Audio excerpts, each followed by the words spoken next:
오늘 말씀은 예레미야 27장 12절에서 17절까지의 본문으로 선지자의 외침 여호와께로 돌아오라 라는 제목을 가지고 함께 말씀을 나누려고 합니다. 지금 저희 교회가 묵상하고 있는 매일 성경 본문이 27장, 28장 예레미야이고요. 어제 본문이 27장 요 본문이었습니다. 같이 하자고 제가 계속 얘기를 하는 겁니다. 매일 성경을 따라서 같이 합시다. 하루에 5분씩이라도 기도합시다. 지난주부터 계속 이야기하고 있는데요. 27장에서 예레미야 27장에서 예레미야는 멍에와 멍에를 매는 줄을 만들어서 그것을 자기 목에 이렇게 걸고는 사람들에게 와가지고 예언을 하고 있습니다. 27장 첫 장면은 뭐냐면 예루살렘에 여러 나라 사신들이 와 있어요. 모압이니 암몬이니 이렇게 와가지고 뭘 하려고 하냐면 바벨론 전선을 구축하려고 하는 겁니다. 바벨론의 위협이 워낙에 강하니까 우리끼리 서로 연합해가지고 좀 살 길을 찾아보자, 도모해보자 이런 상황이에요. 그때 예레미야가 일종의 퍼포먼스를 예언적 퍼포먼스를 하는 겁니다. 멍에를 자기 목에 메고 멍에 줄을 이렇게 걸고 와가지고는 너희가 바벨론 왕의 멍에를 메라. 그리고 바벨론 왕을 섬겨라. 이렇게 얘기를 하고 있습니다. 그러면서 그 멍에와 줄들을 이렇게 나누어 주면서 사신들에게 당신들의 나라에 가거든 당신의 왕들에게도 그렇게 얘기하여라. 바벨론 왕의 멍에를 메고 그를 섬기라고. 사실은 굉장히 듣기 어려운 얘기죠. 여전히 나라가 지금 서 있는 상황인데 지금 예레미야는 그렇게 이야기를 하고 있습니다. 지금 이 말씀이 되어지는 때는 시드기야 때예요. 12절에 27장 12절에 내가 이 모든 말씀대로 유다의 왕 시드기야에게 전하여 이렇게 얘기하는데 시드기야는 유다의 마지막 왕입니다. 이때에 예레미야뿐만 아니라 하나님의 말씀을 전한다고 하는 여러 사람들이 있었습니다. 그런 사람들을 성경은 거짓 선지자라고 부르는데 이 사람들은 뭐라고 얘기했냐면 아니다, 우리가 바벨론 왕을 섬기게 되지 않을 것이다. 그리고 얼마 전에 바벨론 왕이 와가지고 예루살렘 성전에 있는 기물들을 가지고 갔는데 그리고 포로로 잡아가기도 하고 그런데 곧 다시 돌아올 것이다. 이렇게 지금 얘기를 하는 희망에 섞인 이야기를 하고 있었어요. 그런데 그런 예언자들의 말이 거짓말이다 라고 예레미야는 말을 하면서 마주하기 고통스럽지만 피할 수 없는 현실을 직시하라고 합니다. 지금 하나님께서는 바벨론을 세워서 그 주변의 나라들을 정복하게 하실 것인데 큰 그림 속에서 그 일을 하고 계시는 중입니다. 바벨론이 다른 나라보다 의로워서가 아니라 바벨론은 바벨론대로 폭력과 불의를 행하고 있는 중이에요. 그래서 하나님께서는 심판의 도구로 잠시 사용된 바벨론도 그들이 행한 대로 갚아 멸할 것이다 라고 얘기를 하고 있습니다. 그러니까 하나님의 큰 계획 안에 지금 놓여져 있습니다. 그래서 지금 이 심판과 또는 포로됨을 예언하는 예레미야는 두 가지 방향에서 이야기를 하는데 한편으로는 너희들의 범죄 때문에 하나님이 심판하시고 징계하시는 것이다 라고 하는 것이 하나고 또 하나는 하나님의 크신 계획 가운데 지금은 바벨론 왕을 세워서 이 역사 가운데 어떤 일들을 정지 작업 같은 것을 행하시고 있는 중이니까 너희는 여기에 거역하지 말고 그의 멍에를 메고 섬기는 것이 너희가 살 수 있는 길이다 라고 이야기를 하는 중인 것입니다. 그러니까 마주하기 굉장히 고통스러운 현실인데 피할 수 없는 상황이에요. 그런데 마주하라고 하는 겁니다. 거짓 선지자들은 그 현실을 외면하라고 하는 거죠. 누가 봐도 현실 정세를 분석하면 이 바벨론 전선을 결성해서 벗어날 수 없는 상황입니다. 그러니까 하나님은 우리 편이니까 여호와는 우리 편이니까 그를 믿고 그를 의지하면 우리가 이길 수 있다 이런 이야기들을 해주는 건데 그런데 하나님은 지금 그렇지 않다고 합니다. 거짓 선지자들은 우리가 바벨론 왕을 섬기게 되지 않을 것이다 라고 예언하고 예레미야는 바벨론 왕의 멍에를 메고 그 백성을 섬기라 라고 얘기합니다. 거짓 선지자들은 얼마 전에 탈취당한 성전의 물건들이 곧 돌아올 것이다 라고 예언하지만 예레미야는 탈취당한 물건이 돌아오기는 할 것인데 그런데 당장 돌아오는 것이 아니라 많은 날들이 지난 후에야 돌아올 것이다. 70년 후에 돌아올 것이다. 그렇게 이야기를 하고 있습니다. 70년 후 살아 계시겠습니까? 받아들이기가 어려운 겁니다. 마주하기 고통스럽지만 피할 수 없는 현실을 마주하게 합니다. 이 거짓 선지자들과의 대결, 거짓 선지자들과의 말씀은 예레미야 27장에만 나오는 게 아니라 그 뒤 28장에도 나오고 앞에 23장에도 나오고 26장에도 계속해서 이어지고 있습니다. 그것을 종합하여서 정리를 해보면 이렇습니다. 거짓 선지자는 너희가 망하지 않을 것이다 라고 이야기를 하는데, 참 선지자는 아니다, 너희가 망할 것이다 이렇게 얘기하고 있어요. 거짓 선지자는 두 번째로 바벨론에 대항하여서 반바벨론 전선을 구축해야 한다 라고 이야기하지만, 참 선지자는 바벨론에 대항하지 말고 그에게 항복해라, 그러니까 그의 멍에 아래 복종해라 라고 얘기하고 있습니다. 거짓 선지자는 세 번째로 포로로 끌려가지 않을 것이며, 끌려간다 해도 하나냐는 2년 후에는 돌아올 것이다 라고 신망 섞인 이야기를 하는데, 참 선지자인 예레미야는 포로로 끌려갈 것이고 70년 후에는 돌아올 것이다 이렇게 얘기하고 있습니다. 네 번째로 거짓 선지자는 너희가 평안할 것이다, 왜냐하면 하나님이 자기 백성을 버리지 않을 것이니 말이다 라고 이야기를 하는데, 참 선지자들은, 예레미야는 너희가 재앙을 만날 것이고, 재앙을 만날 것인데 그 이유는 하나님이 너희의 하나님이 아니기 때문이 아니라 너희가 하나님을 버려 하나님이 너희 하나님 되지 못하게 하였기 때문이다 라고 이야기를 하고 있습니다. 너희가 하나님을 버렸기 때문이다 라는 얘기입니다. 그러니까 거짓 선지자들은 하나님이 너희 자기 백성을 버리지 않을 것이다, 그래서 평안할 것이다 얘기해요. 그런데 하나님이 자기 백성을 버리지 않을 것입니다. 그런데 그 이야기를 하고 듣는 당사자들인 이스라엘 사람들은 하나님께 등을 돌리고 하나님을 버리고 하나님께 돌아오지 않고 있으면서도 하나님은 우리를 버리지 않을 거야 라고 이야기를 하고 있는 중인 겁니다. 아주 이율배반적인 행동인 거죠. 다섯 번째로 거짓 선지자들은 하나님께 제사하고 예배하면 우리가 재앙을 만나지 않을 것이다 라고 얘기를 하지만, 참 선지자인 예레미야는 하나님께 제사하고 예배하는 사람들의 손에 피가 가득하고 정의를 따라 살고 있지 않으니 너희는 재앙을 피할 수가 없을 것이다 이렇게 이야기를 하고 있습니다. 여섯째로 거짓 선지자들은 하나님을 신뢰하고 외부의 위협과 맞서 싸운다면, 반바벨론 전선을 구축하고 하나님을 신뢰하고 싸운다면 그가 승리를 주실 것이다. 이게 되게 좋은 말이잖아요. 히스기야에게는 이렇게 말씀하셨거든요. 그죠? 근데 말이 옳아서 문제가 아니라 누구에게 언제 어떤 상황에 있는 사람에게 전달되느냐에 따라서 그게 맞는 말이 되기도 하고 약이 되기도 하고 독이 되기도 하지 않겠습니까? 지금 상황은 이 상황이 아니거든요. 거짓 선지자들은 하나님 신뢰하고 외부의 위협에 맞서 싸우면 승리를 주실 것이다 라고 이야기를 하는데, 사실상 이 사람들은 하나님을 신뢰한 게 아니고요, 자기가 가지고 있는, 쥐고 있는, 손에 잡고 있는 것이 무너져 내리지 않기를 바랬고 그걸 지켜줄 하나님이 필요했던 겁니다. 그러니까 하나님에 대한 신뢰가 아니라 내가 쥐고 있는 것이 하나님인 거예요. 사실은 말은 종교적으로 하나님을 신뢰하라고 쓰지만 사실은 하나님이 아니라 내가 쥐고 있는 것이 하나님인 셈인 거죠. 참 선지자는 이에 비해서 예레미야는 하나님께 회개하고 그러니까 하나님께 돌이키고 자기의 진정한 적인 죄에서 돌이켜서 하나님께 돌아가면 하나님께서 새로운 삶의 길을 비로소 열어주실 것이다 그렇게 이야기를 하고 있습니다. 일곱 번째로 거짓 선지자들은 빼앗겼던 성전 기물이 곧 돌아올 것이고 그것은 회복의 증거가 될 것이다 라고 얘기하는데, 참 선지자인 예레미야는 성전 기물은 곧 돌아오지 않을 것이다, 성전 기물이 돌아온다고 회복이 아니고 너희가 여호와께 돌아가야 회복이다, 그리고 그때 비로소 성전 기물도 돌아오게 될 것이다 이렇게 이야기를 하고 있습니다. 아주 미묘하죠, 그 차이라고 할 수 있는 게. 그런데 아주 큰 차이가 있는 것입니다.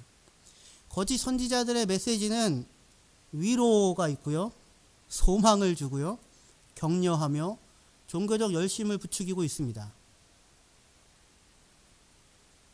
그러면서 기도하는 것이 하나님이여 우리에게 돌아오소서, 우리의 삶을 지켜주소서 이러고 있습니다. 그에게 예배하고 그를 신뢰하면 그가 모든 위험에서 우리를 건져내실 것이다. 일견 성경적으로 보이는 메시지인데 해당되어지는 사람이 그 시점이 이 메시지와 어울리지 않는 자리에 놓여 있는 것입니다. 그들의 하나님은 누구예요? 결국 아무것도 잃어버리지 않고 내 손에 쥐고 있는 것을 지켜주며 번성하게 해주고 재난을 막아주는 존재가 하나님인 겁니다. 그러니까 사실은 그 하나님을 하나님으로 믿는 게 아니라 뭐가 하나님이에요? 내가 지금 현재 쥐고 있는 것, 그게 하나님인 겁니다. 근데 그것을 어떻게 얻었어요? 쥐고 있는 것을? 공평과 정의를 따라 얻은 것이 아니었죠. 포악과 강포와 부패로 손에 쥔 거잖아요. 포악과 강포와 부패로 쥐고서도 무수한 많은 사람들의 부르짖음을 바닥에 깔고서 얻고 있는 것인데 하나님을 찾고 하나님 이것이 무너지지 않게 하여 주십시오. 하나님은 우리를 버리지 않을 것이다. 당신께 예배하니 지켜주십시오 합니다. 하나님을 보고 자기에게 돌아오라고 하는데 정작 본인은 하나님께로 돌아가지 않고 하나님이 걸어다니시는 길인 공의와 정의를 따라 살아가지 않고 고아와 과부와 가난한 자들을 돌보지 않고 마음에 탐욕이 가득하여 자기가 가지고 있는 지위를 이용하여 이득을 얻는 데에만 골몰하고 있었습니다. 그러니까 한 번도 손을 펴서 자기 손에 있는 것을 누군가와 나눠본 삶이 없었던 거예요. 그리고 그 손에 자꾸 무언가를 쥐어주는 분이 신이었고 말은 하나님을 부르지만 사실은 그게 무너지면 다 무너지고 인생이 끝장나는 겁니다. 절대로 무너지면 안 되는 거예요. 근데 예레미야는 그것이 무너질 것이라고 말씀합니다. 그것이 무너질 것이다. 그런데 그것이 끝이 아니라 바로 그 자리에서 너희가 하나님께로 돌아가면 그렇게 놓을 수 없는 거였잖아요. 스스로는 움켜쥐고. 근데 그게 타인에 의하여 사실은 나라가 망하고 포로를 끌려가니까 빼앗겨 버린 것 아닙니까? 아무것도 없는 자리가 되어졌을 때에 이 사람들이 비로소 재물이 나를 지키는 것이 아니라 누가 나를 지킨다? 하나님이 여전히 나를 지키시는 분이시구나 라고 하는 것을 알고 비로소 하나님을 찾을 수 있게 되겠죠. 하나님께로 돌아오라. 하나님께로 돌아오라. 그리하면 너희에게 소망이 있을 것이다 라고 이야기를 하고 있는 중인 것입니다.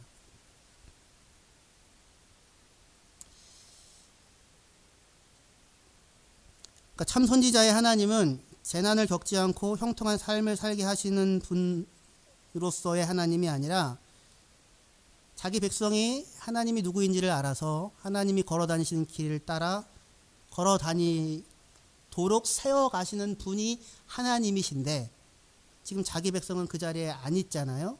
그러니까 그들을 그 자리에 이끌기 위하여 지금 말하자면 심판, 무너짐이라고 하는 환경을 통과하게 하시는 것입니다.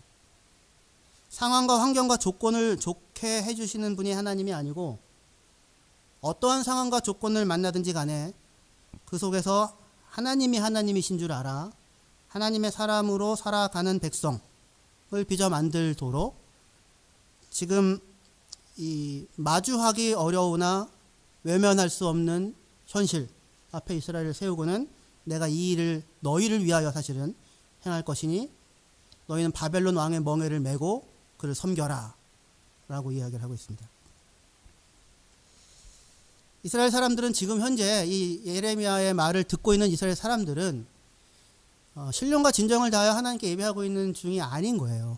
그러니까 이스라엘 사람들 가운데 예배가 없었느냐? 예배가 있었습니다.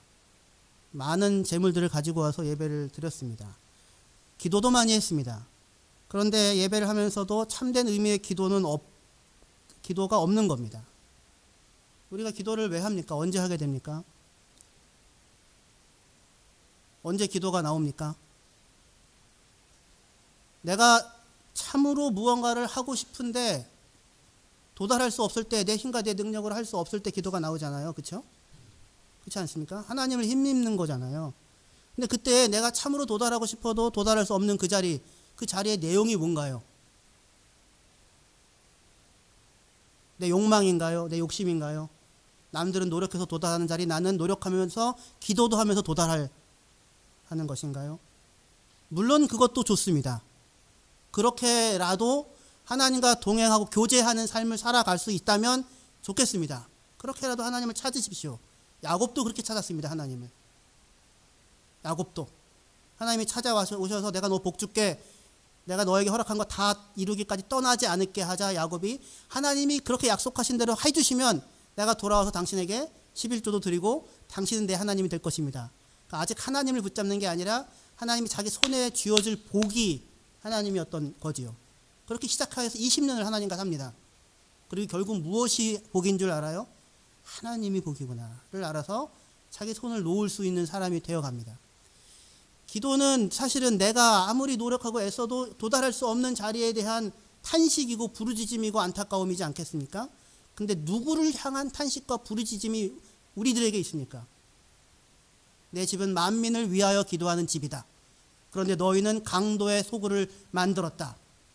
이게 지금 성전에 대한 예레미야의 선지자의 말입니다. 이사야의 말이고요. 내 집은 만민을 위하여 우는 사람들의 기도입니다. 고아와 가부와 가난한 자들을 위하여 그들의 손에 채워줄 수 있는 것이 없는 자가 울면서 그들과 함께 기도하는 기도입니다. 성령께서 우리를 위하여 말할 수 없는 탄식으로 기도해 주시죠.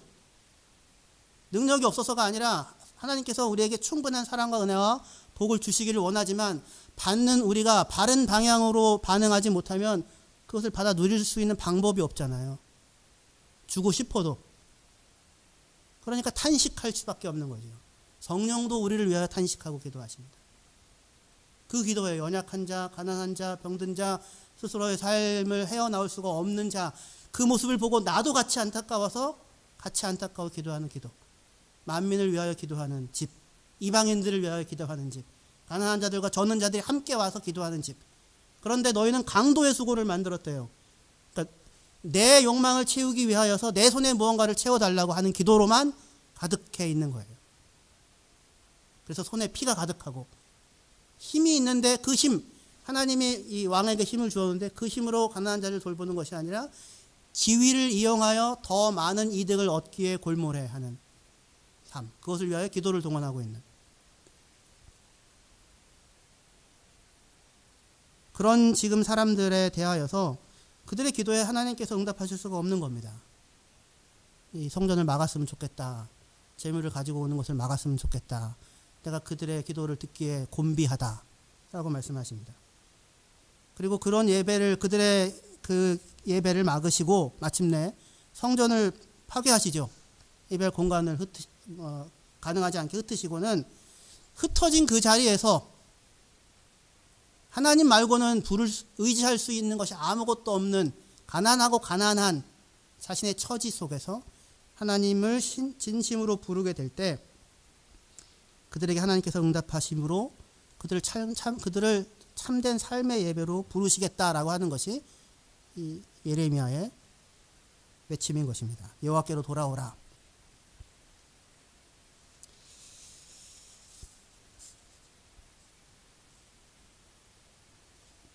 예레미야 29장 10절에서 11절 말씀인데요. 여러분 성경을 찾아보시면 좋겠습니다. 여기에는 지금 한 절만 되어 있는데요. 예레미야 29장 10절에서 14절의 말씀입니다. 제가 읽겠습니다. 여호와께서 이와 같이 말씀하시니라. 바벨론에서 70년이 차면 내가 너희를 돌보고 나의 선한 말을 너희에게 성취하여 너희를 이곳으로 돌아오게 하리라. 여호와의 말씀이니라. 너희를 향한 나의 생각을 내가 아나니 평안이요 재앙이 아니니라. 너희에게 미래와 희망을 주는 것이니라. 예레미야도요, 미래와 희망을 얘기하고요, 재앙이 아니라 평안을 얘기합니다. 분명히요, 예레미야도. 그런데 12절, 너희가 내게 부르짖으며 내게 와서 기도하면 내가 너희들의 기도를 들을 것이요, 너희가 온 마음으로 나를 구하며 나를 찾으면 너희가 온 마음으로 나를 구하면 나를 찾을 것이요 나를 만나리라. 이 대단한 약속이죠. 너희가 기도하면 내가 들어줄 것이고 너희가 온 마음으로 찾으면 내가 너를 만나줄 것이다 라고 약속해 주세요. 너에게 평안을 줄 것이고 미래와 소망을 줄 것이다. 거짓 선지자가 아니라 예레미야가 이 얘기를 하고 있습니다. 그런데 이 말을 듣는 대상자들은 지금 어디에 있냐면 무너지지 말아야 돼, 잃어버리면 안 돼 라고 움켜쥐고 있는 그 상황에 있는 사람들이 아니라 포로로 끌려간 사람들에 대한 이야기입니다.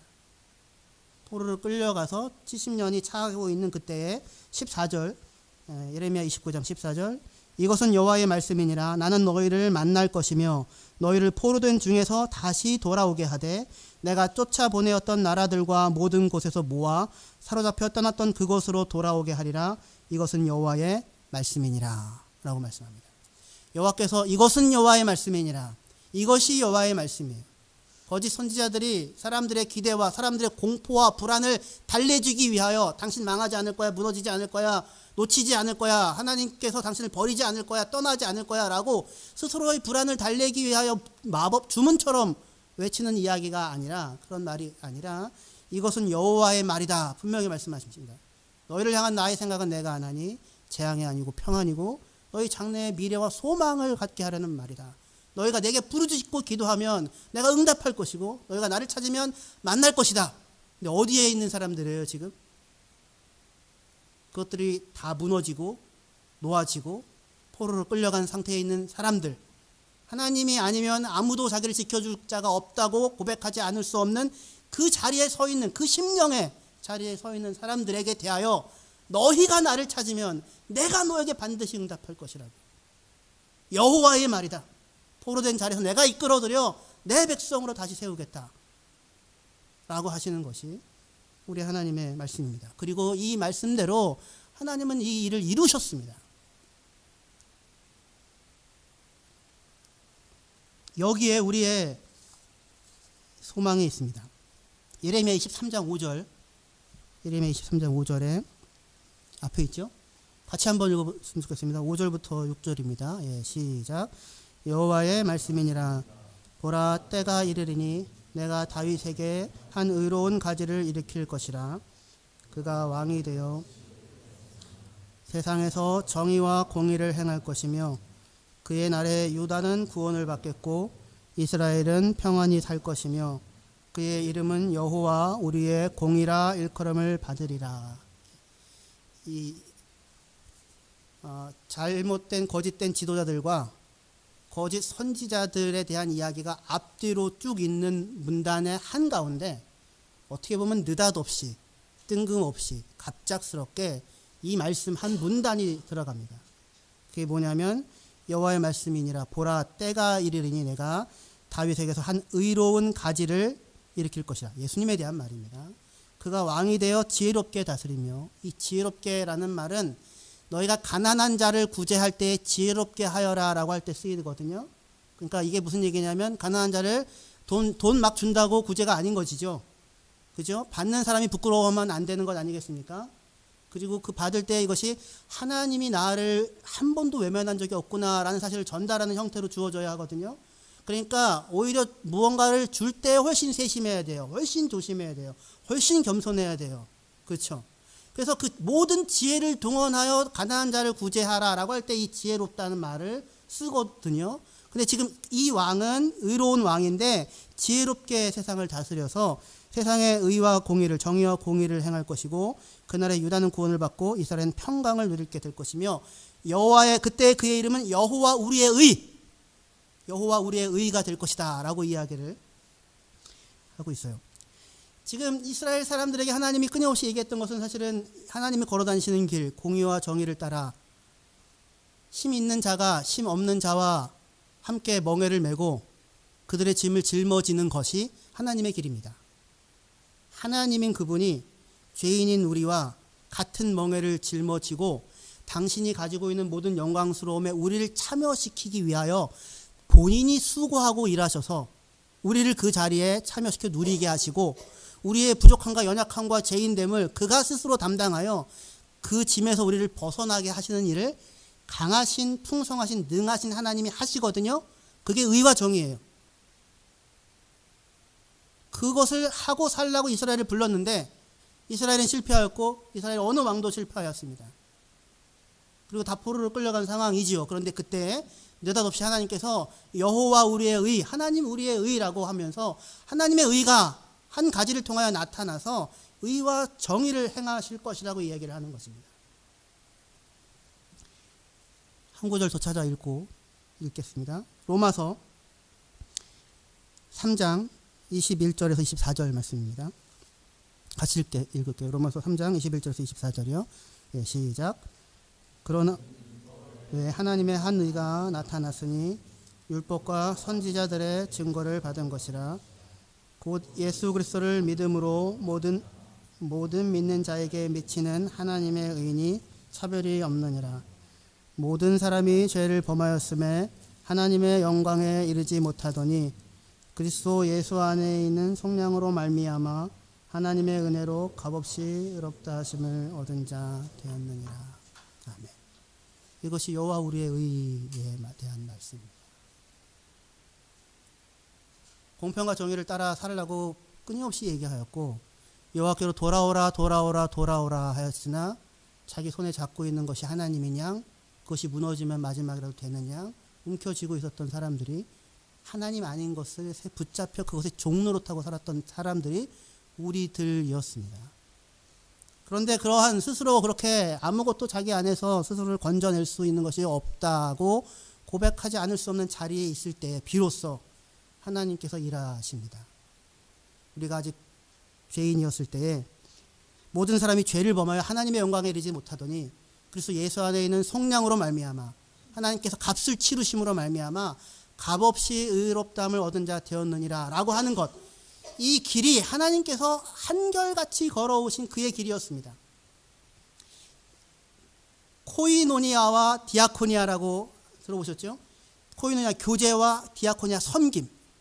하나님께서 그리스도 예수, 우리는 예수를 믿는 자들은 그리스도의 몸이잖아요. 한 몸이 됐습니다. 한 몸. 운명 공동체가 되었어요. 누구와? 하나님과 그리스도 예수와. 누구만? 나와 그분만이 아니라 우리 모두가 다. 코이노니아, 디아코니아를 한 거예요. 누가? 하나님이 오셔서 이걸 해준 거라고요. 그런데 그 하나님이 오셔서 자기에게 가지고 있는 것을 누리게 하도록 하기 위하여 하나님이 행하시는 일이 섬김의 일인 겁니다. 자, 코이노니아, 한 몸 됐다고 하는 것의 가장 대표적인 예는 뭐냐면 부부예요. 부부는 운명 공동체죠. 여러분들은 그 남편을 만난 것이 행운입니까? 그 아내를 만난 것이 일생의 복이시죠? 예. 모든 남성분들이요. 일생의 복이시죠? 예.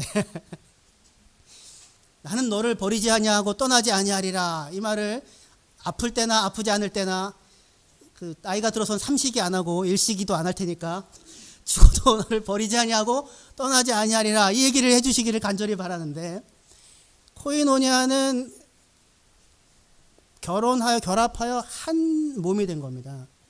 나의 것과 그의 것이 구분이 없이 나의 것이 곧 그의 것이기도 하고 그의 것이 곧 나의 것이 되기도 하는 거예요. 결혼한 중에 누가 손해보셨습니까? 이걸 따진다는 거는 그렇죠. 근데 하나님이 우리와 코이노니아 하신 거거든요. 내 백성이다 이렇게 부르셨다고요. 내 자녀다, 내 몸이다. 그래서 하나님의 것이 누구 것인 거예요? 우리 것인 거예요. 이건 누가 손해보는 장사입니까? 장사라고 얘기한다면 하나님이 무한히 손해보는 일이죠. 이런 미친 짓을 하실 수가 없습니다. 이 경영 마인드로 따진다면. 그런데 하나님은 오셔서 우리와 멍해를 같이 하셨다고요. 나는 너의 하나님이다. 이 하나님의 의로움이에요. 그런데 우리들은 그래서 하나님의 모든 풍성하신 것에 우리를 참여시켜 하나님의 자녀, 신의 성품에 참여함, 그에게 속한 모든 영광을 우리의 것으로 누리게 하셨어요. 그러니까 우리 것이에요. 그거는 무슨 권리로? 무엇을 해서가 아니라 그가 우리와 자신을 코이노니아 묶으셨기 때문에. 동시에 우리가 가지고 있는 모든 어리석음과 죄와 연약함과 짐들도 누가 함께 짊어지십니까? 하나님이, 예수께서 함께 짊어지시는 겁니다. 부부가 그렇지 않아요? 가정이 그렇지 않습니까? 여러분들 아이 낳았다고 내가 이 아이를 낳아서 일생의 행복입니다. 그런 마음으로 짊어지시죠? 하나님께서 저와 여러분들을 코이노니아로 묶으시고는, 그런데 그 묶으셨는데 그것을 우리에게 누리기 위하여 하나님이 행하시는 방식이 뭐냐면 디아코니아의 섬김이에요. 일하고 수고하고 노동하십니다. 종의 길을 가십니다. 예수께서 십자가를 지십니다. 우리의 허물을 그가 친히 담당하십니다. 우리에게 쏟아져야 할 심판과 진노를 당신께서 받으십니다. 그리고 당신이 가지고 있는 모든 풍성한 것에 우리를 참여시켜 이것을 누리고 살라고, 너희도 사랑이라고 하는 것을 할 수 있는 자리에 서서 사랑하고 살라고, 너희도 누군가를 진정으로 긍휼히 여겨서 그 사람을 위하여서 자기 자신을 내어줄 수 있는 신적 성품에 참여하여 살아가라고. 그 하나님의 의로우심이 나타나서 그 자비하심을 맛본 자만이 다른 모든 것을 놓고 자기의 인생 전체를 하나님 앞에 하나님을 기쁘시게 하는 살아있는 제사와 살아있는 제물로 내어놓을 수 있는 것입니다. 이 그의 은혜가 우리 교회 모든 성도들을 붙잡고 계십니다. 그리고 수고하고 섬겨주고 계십니다. 이 은혜에 반응하시기를 바랍니다. 다른 것이 아니라 이 하나님의 은혜에, 하나님께 연결되어졌다고 하는 은혜에 반응하셔서 우리도 이 길을 같이 걸어가야 할 것입니다. 우리 강한 자가 연약한 자들의 짐을 함께 짊어져야 합니다.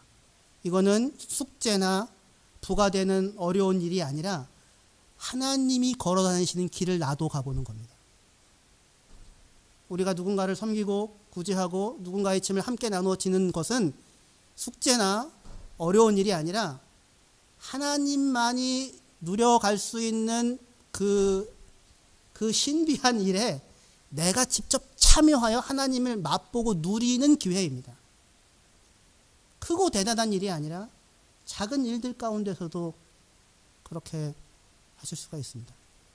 손을 놓으시고 하나님이 우리의 의라고, 여호와 우리의 의다, 예수 그리스도 우리의 의다 라고 하는, 그가 이것을 위하여 우리에게 모든 수고를 아끼지 아니하셨다라고 하는 이 터에 서서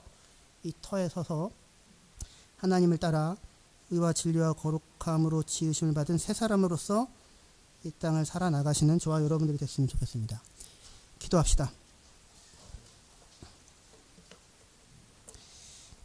나누어진 말씀을 놓고 여러분들 스스로가 여러분들의 목소리로 같이 기도하시면 좋겠습니다.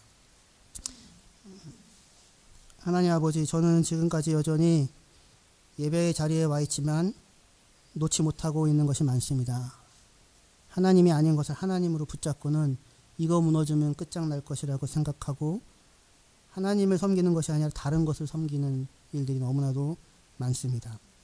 하나님, 무너져야 할 것이 있다면 무너지게 하시고 그 무너진 자리에서 진정으로 은혜를 베푸시는, 결코 우리를 버리지 아니하시고 평안과 미래의 소망을 주시는 하나님을 발견하게 하여 주시옵소서. 같이 기도하시면 좋겠습니다. 같이 기도합시다.